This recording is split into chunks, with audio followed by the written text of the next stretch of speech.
একটা মেসেজ আপনাদেরকে দিয়ে রাখি, আপনি আপনার কাজকে স্যালুট করুন, দুনিয়ার আর কাউকে আপনাকে স্যালুট করতে হবে না। মানে কাজকে ভালোবাসলে নিজে এগিয়ে যাবেন। তো স্যারের কাছ থেকে আমি টাকা নিচ্ছিলাম গুনে গুনে।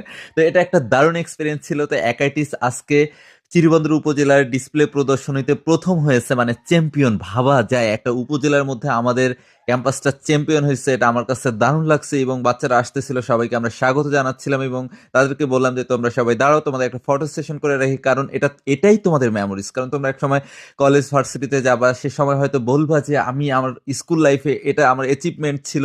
ডিসপ্লে প্রদর্শনীতে 2025 সালের ডিসেম্বরের বিজয় দিবসে আমরা চ্যাম্পিয়ন হয়েছি। যেখানে আমি যে স্কুলে যাই বা যে প্রতিষ্ঠানে যাই বা যে ক্যাম্পাসে যাই, আমি শিক্ষার্থীদেরকে সবসময় বলি শৈশবের এই মেমোরিজ তোমার পুরো জীবনকে রঙিন করতে পারে। এটাকে তোমরা মনে রাখবে এবং এই সময়টাকে এনজয় করবে। নট অনলি পড়াশোনা, আইএম, জিপিএ 5 এগুলো হলে শুধু চলবে না।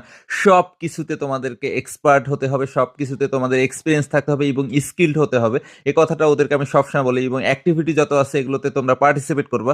ছোট্ট সোনামণি কত সুন্দর করে নৃত্য পরিবেশন করছে। বাচ্চাদের সাথে যতক্ষণ থাকে নিজেকেও বাচ্চা মনে হয়। তাই ওদের সাথে আমি ওদেরকে বললাম যে তোমরা কোথায় এটা ইনডোরে করছো। ওরা বারান্দায় বসে ডিসপ্লে প্রদর্শন করছিল। আমি বললাম না, মাঠের মাঝখানে করবা। তখন একজন বলল যে রোদে পুড়েই তো খাঁটি মানুষ হয়, তাই না? রোদ বৃষ্টি কত ঝড় আসবে, তখন ওদেরকে মাঠের মাঝখানে নিয়ে আমি ডিসপ্লে প্রদর্শন করানো শুরু করলাম।